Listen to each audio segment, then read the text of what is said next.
नमस्कार। आज हम छत्तीसगढ़ की जो ताज़ा हलचलें हैं, उन पर थोड़ी गहराई से बात करेंगे। हमारे पास कुछ सवाल जवाब जैसे स्रोत हैं, जिनमें हाल के कुछ पुरस्कार, कुछ उपलब्धियां और हाँ, सामान्य ज्ञान से जुड़ी बातें भी हैं। कोशिश ये रहेगी कि इन बिखरी हुई सी जानकारियों से मतलब जो काम की बातें हैं वो निकालें और समझें कि छत्तीसगढ़ में आजकल ज़मीनी स्तर पर हो क्या रहा है ना? चलिए खोलते हैं जानकारियों को ज़रा। बिल्कुल। और ये स्रोत असल में हमें राज्य की अलग अलग दिशाओं में जो गतिविधियां हो रही हैं उनकी एक झलक देते हैं। चाहे वो शहर हो या खेल का मैदान, कला हो या फिर एडमिनिस्ट्रेशन, काफी कुछ है इनमें। देखते हैं क्या खास निकलता है। हाँ, तो शुरुआत करते हैं स्वच्छता सर्वेक्षण 2024 से। ये तो हर साल ही काफी चर्चा में रहता है। छत्तीसगढ़ के शहरों ने कैसा किया है इस बार? एक सवाल था इसमें कि स्वच्छता सुपर लीग, SSL जिसे कहते हैं, उसमें कौन सा शहर शामिल नहीं है? ये थोड़ा अलग सा सवाल लगा। हाँ, ये सवाल ध्यान खींच के आए थे क्योंकि ये नहीं वाला है और जवाब है बिलासपुर। दिलचस्प बात यह है कि अंबिकापुर, पाटन और विश्रामपुर ये इस लीग में हैं। अब ये जरूरी क्यों है? ये दिखाता है कि स्वच्छता के पैमाने सिर्फ बड़े शहरों तक ही सीमित नहीं है, छोटे कस्बे भी आगे आ रहे हैं। अच्छा, तो बिलासपुर नहीं है पर अंबिकापुर, पाटन, विश्रामपुर है। तो क्या ये मतलब आबादी के हिसाब से होता है? आपने कहा छोटे कस्बे भी हैं इसमें।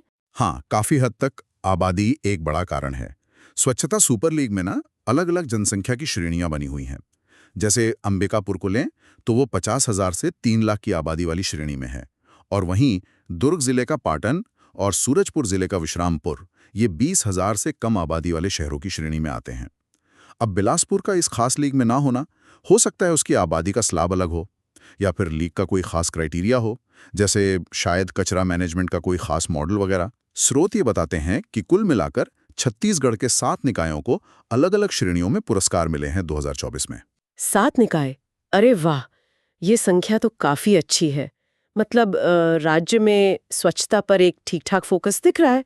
और कौन-कौन से पुरस्कार हैं जिनका जिक्र हम कर सकते हैं? बिल्कुल, ये 7 पुरस्कार यही दिखाते हैं कि कोशिशें फैली हुई हैं, सिर्फ 1-2 शहरों तक नहीं। दूसरे जरूरी पुरस्कारों की बात करें तो 3 से 10 लाख की आबादी वाले शहरों में बिलासपुर जिले ने दूसरा स्थान लिया है। अब देखिए, यहाँ ये बात ध्यान देने वाली है, भले ही बिलासपुर SS की उस विशेष श्रेणी में नहीं था, लेकिन अपनी जनसंख्या वाली कैटेगरी में उसने बहुत अच्छा किया है। तो मतलब शहरों का मूल्यांकन कई अलग अलग पैमानों पर होता है। अच्छा, हाँ, ये दिलचस्प है। मतलब एक जगह नहीं तो दूसरी जगह बेहतर प्रदर्शन। और छोटे शहरों का क्या रहा? जैसे कुम्हारी का नाम भी है शायद। जी हाँ, 20 से 50,000 की आबादी वाले शहरों में दुर्ग जिले का कुम्हारी उसने तीसरा स्थान हासिल किया है। और राजधानी रायपुर को भी एक पहचान मिली है, प्रॉमिसिंग स्वच्छ शहर का अवार्ड। ये एक तरह से दिखाता है कि भविष्य में काफी संभावनाएं हैं, कि रायपुर में सुधार की गुंजाइश है और उस तरफ कदम बढ़ रहे हैं। तो कुल मिलाकर ये पुरस्कार दिखाते हैं कि राज्य में स्वच्छता को लेकर गंभीरता बढ़ रही है और जमीन पर काम हो रहा है। स्वच्छता की बात तो हो गई। अब थोड़ा मैदान की तरफ चलें। खेल जगत में क्या खबर है छत्तीसगढ़ से? पावर लिफ्टिंग में कोई अंतर्राष्ट्रीय लेवल पे कुछ हुआ है? हमारे स्रोतों में जिक्र है इसका। जी हाँ, और ये तो काफी प्रभावशाली उपलब्धि है। नमी राय पारीक, इनका नाम सामने आया है। इन्होंने Asian African Pacific power lifting championship में गोल्ड मेडल जीता है, स्वर्ण पदक। ये अंतर्राष्ट्रीय स्तर पर छत्तीसगढ़ के लिए एक बड़ी जीत है, कह सकते हैं। वाकई कमाल है। पावर लिफ्टिंग जैसे खेल में इंटरनेशनल गोल्ड लाना कोई आसान बात तो नहीं है। किस वजन वर्ग में, मतलब वेट कैटेगरी कौन सी थी? नमी राय पारीक ने ये gold medal 57 kilogram weight category में जीता है। ये न सिर्फ उनकी अपनी मेहनत और लगन को दिखाता है, बल्कि ये भी बताता है कि छत्तीसगढ़ में अलग अलग खेलों में टैलेंट है और शायद उन्हें सही मंच भी मिल रहा है अब। और लगता है ये अकेली उपलब्धि नहीं है। जूडो में भी कुछ ऐसी अच्छी खबर है। ताइपे में कोई एशियन कप हुआ था, उसका जिक्र है। आप बिल्कुल सही कह रही हैं। जूडो में भी छत्तीसगढ़ की बेटी ने नाम रोशन किया है, रंजीता कुरेटी। इन्होंने ताइपे में जो कैडेट एशियन कप जूडो प्रतियोगिता हुई, उसमें भारत को रिप्रेजेंट करते हुए स्वर्ण पदक जीता है। एक और इंटरनेशनल गोल्ड। रंजीता कुरेटी, इनके बारे में कुछ और जानकारी है? खासकर ये जानना चाहें कि ये राज्य के किस हिस्से से हैं? रंजीता कुरेटी छत्तीसगढ़ के कोंडागांव जिले की खिलाड़ी हैं और इन्होंने 52 किलोग्राम वेट कैटेगरी में ये जीत हासिल की है। यहाँ एक बात गौर करने वाली है कि कोंडागांव बस्तर संभाग में आता है, जो अक्सर दूसरी वजहों से चर्चा में रहता है ना। तो यहाँ से किसी खिलाड़ी का इंटरनेशनल लेवल पर गोल्ड जीतना ये दिखाता है कि प्रतिभाएं राज्य के दूरदराज के इलाकों में, आदिवासी बहुल क्षेत्रों में भी हैं और उन्हें निखारा जा रहा है। ये राज्य के स्पोर्ट्स इकोसिस्टम के लिए एक बहुत पॉजिटिव साइन है। बिल्कुल, ये बहुत ज़रूरी बात है कि टैलेंट सिर्फ बड़े शहरों से नहीं बल्कि अंदरूनी इलाकों से भी आ रहा है। चलिए, खेल के मैदान से अब थोड़ा कला, संस्कृति और राज्य की पहचान से जुड़ी बातों पर आते हैं। एक जानकारी ये है कि छत्तीसगढ़ अपनी रजत जयंती मना रहा है, मतलब राज्य बने 25 साल हो गए हैं। क्या इस मौके के लिए कोई खास थीम या विषय भी तय हुआ है? हाँ, ये एक महत्वपूर्ण माइलस्टोन है राज्य के लिए, 25 साल, और सरकार ने इसके लिए खास थीम चुनी है, ज्ञान। GYAN। ये सिर्फ एक शब्द नहीं है, इसके पीछे एक सोच है। राज्य के 25 साल पूरे होने पर जो भी कार्यक्रम हो रहे हैं, जो योजनाएं बन रही हैं, वो इसी ज्ञान थीम के आसपास रखी जा रही हैं। ज्ञान सुनने में तो अच्छा लग रहा है, पॉजिटिव है, लेकिन क्या इसका कोई खास मतलब भी है इस कॉन्टेक्स्ट में? जैसे आजकल होता है ना, एक्रोनिम बना देते हैं। बिल्कुल, ये एक एक्रोनिम ही है और काफी सोचा समझा लगता है। ज्ञान के हर अक्षर का एक मतलब है, जो राज्य के विकास की जो मुख्य फोकस एरियाज हैं उनको दिखाता है। G यानी गरीब, Y यानी युवा, A यानी अन्नदाता मतलब किसान, और N यानी नारी। तो ये थीम एक तरह से सरकार की जो प्राथमिकताएं हैं उनका भी ऐलान है कि आने वाले समय में इन 4 वर्गों पर खास ध्यान रहेगा। GYAN, गरीब, युवा, अन्नदाता, नारी। ये वाकई काफी बड़ा और कह सकते हैं समावेशी नजरिया दिखाता है। अच्छा, अब कला संस्कृति की दुनिया में आते हैं। हथकरघा, हैंडलूम, जो छत्तीसगढ़ की एक पहचान भी है। क्या इस फील्ड में कोई नेशनल लेवल पर पहचान मिली है हाल फिलहाल में? निश्चित रूप से, और ये राज्य की जो पारंपरिक कला है उसके लिए एक बड़ा सम्मान है। आकाश कुमार देवांगन, इन्हें साल 2024 के लिए राष्ट्रीय हथकरघा पुरस्कार से सम्मानित किया गया है। ये बुनकरों के लिए देश के सबसे बड़े सम्मानों में से एक माना जाता है। आकाश कुमार देवांगन, ये नाम याद रखना होगा। ये कहाँ के हैं और इनका कौन सा खास काम है जिसके लिए ये सम्मान मिला? स्रोत कुछ बताते हैं इसके बारे में? आकाश कुमार देवांगन छत्तीसगढ़ के सक्ती जिले के रहने वाले हैं। उन्हें ये प्रतिष्ठित पुरस्कार उनकी एक खास क्रिएशन, छत्तीसगढ़ी आदिवासी बस्तर जाला कोसा साड़ी बनाने के लिए दिया गया है।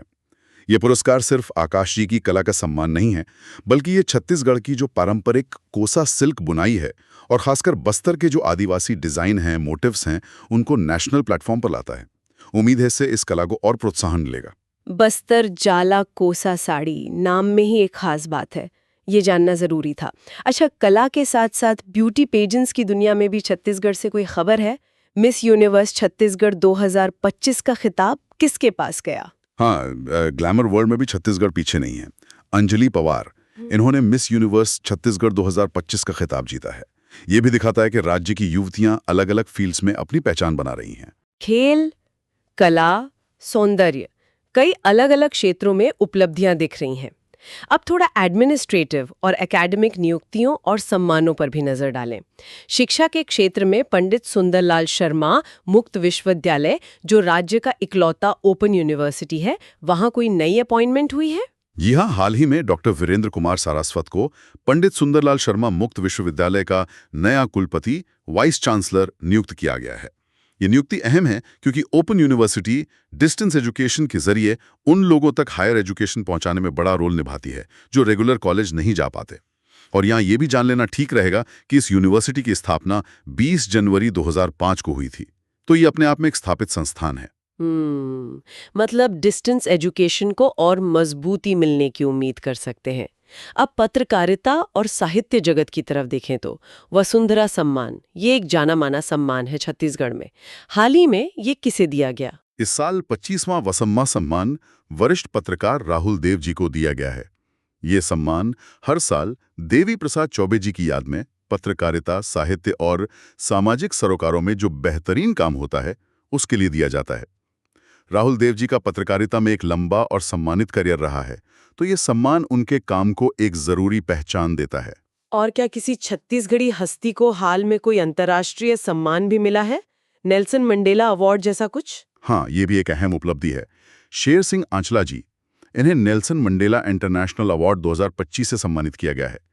किसी छत्तीसगढ़ी व्यक्ति को इस तरह का अंतर्राष्ट्रीय सम्मान मिलना यकीनन राज्य के लिए गौरव की बात है, और ये दिखाता है कि राज्य के लोग अलग अलग क्षेत्रों में ग्लोबल लेवल पर भी अपना योगदान दे रहे हैं। अंतर्राष्ट्रीय पहचान, ये वाकई महत्वपूर्ण है। अब थोड़ा राज्य के भीतर की एडमिनिस्ट्रेटिव और जुडिशियल नियुक्तियों की बात कर लेते हैं। एक मुद्दा जो काफी समय से चल रहा है, महानदी जल विवाद। इसके लिए जो ट्रिब्यूनल बना है उसकी अध्यक्षता कौन कर रहे हैं आजकल? महानदी जल विवाद न्यायाधिकरण जो ट्रिब्यूनल है उसकी अध्यक्षता वर्तमान में सुप्रीम कोर्ट की जज जस्टिस बेला एम त्रिवेदी कर रही हैं। ये ट्रिब्यूनल छत्तीसगढ़ और ओडिशा के बीच महानदी के पानी के बंटवारे से जुड़े जो विवाद हैं उनको सुलझाने का काम कर रहा है। इसकी अध्यक्षता एक अनुभवी न्यायाधीश के हाथ में होना मामले के निष्पक्ष हल के लिए जरूरी है। और राज्य सरकार के अंदर कुछ मुख्य विभाग, उनकी जिम्मेदारी किसके पास है? जैसे स्कूल शिक्षा और ग्रामोद्योग, ये दोनों ही विभाग जमीनी स्तर पर काफी असर डालते हैं। वर्तमान छत्तीसगढ़ सरकार में हैं ये दोनों महत्वपूर्ण विभाग, स्कूल शिक्षा और ग्रामोद्योग। इनके साथ साथ विधि एवं विधायी कार्य यानी लॉ मिनिस्ट्री का दायित्व भी गजेंद्र यादव जी संभाल रहे हैं। स्कूल शिक्षा तो सीधे सीधे राज्य की भविष्य, बच्चों की नींव से जुड़ी है। और ग्रामोद्योग, वो रूरल इकोनॉमी और रोजगार के लिए बहुत अहम है। हाँ, इन दोनों का एक ही मंत्री के पास होना हो सकता है ग्रामीण शिक्षा और स्किल डेवलपमेंट में बेहतर कोऑर्डिनेशन बनाने की कोशिश हो। हाँ, ये सोचने का एक अलग एंगल है। हाँ। अच्छा, पर्यटन और संस्कृति विभाग ये भी राज्य की छवि और इकोनॉमी के लिए जरूरी होते हैं। जरूरी होते हैं। इन विभागों की कमान किसके हाथ में है? पर्यटन, संस्कृति, धार्मिक न्यास एवं धर्मस्व, ये सारे विभाग मंत्री राजेश अग्रवाल जी के पास हैं। वे अंबिकापुर विधानसभा क्षेत्र से विधायक भी हैं। इन विभागों का काम छत्तीसगढ़ की जो समृद्ध सांस्कृतिक विरासत है उसे सहेजना, टूरिस्ट स्पॉट्स को डेवलप करना और रिलीजियस टूरिज्म को बढ़ावा देना है। क्योंकि वो अंबिकापुर से विधायक हैं तो हो सकता है सरगुजा क्षेत्र के पर्यटन और संस्कृति को बढ़ावा देने में उनकी खास रुचि हो। तो हमने देखा कि स्वच्छता से लेकर खेल, कला, शिक्षा, सम्मान और प्रशासन तक छत्तीसगढ़ में कई लेवल्स पर काफी कुछ चल रहा है। शहरों को रैंकिंग्स मिल रही हैं, खिलाड़ी मेडल्स जीत रहे हैं, कलाकारों को नेशनल अवार्ड मिल रहे हैं, नई नियुक्तियां हो रही हैं और महत्वपूर्ण विभाग काम कर रहे हैं। बिल्कुल, ये सारी जानकारी जो अलग अलग स्रोतों से हमें मिली है, ये सब मिलकर एक तस्वीर बनाती है। ये दिखाती है कि राज्य रुका हुआ नहीं है बल्कि गतिशील है, डायनामिक है। अलग अलग क्षेत्रों में कोशिशें हो रही हैं, सफलताएं भी मिल रही हैं और जाहिर है चुनौतियां भी होंगी। ये नाम, ये पुरस्कार, ये पद, ये सब उस बड़ी कहानी के हिस्से हैं जो छत्तीसगढ़ में इस वक्त लिखी जा रही हैं।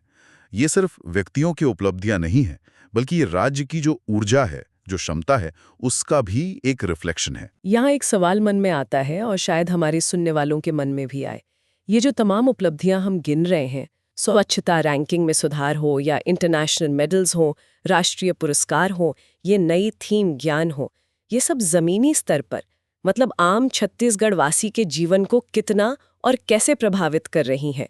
क्या इन सफलताओं का असर राज्य के एक समावेशी इंक्लूसिव विकास में बदल पा रहा है?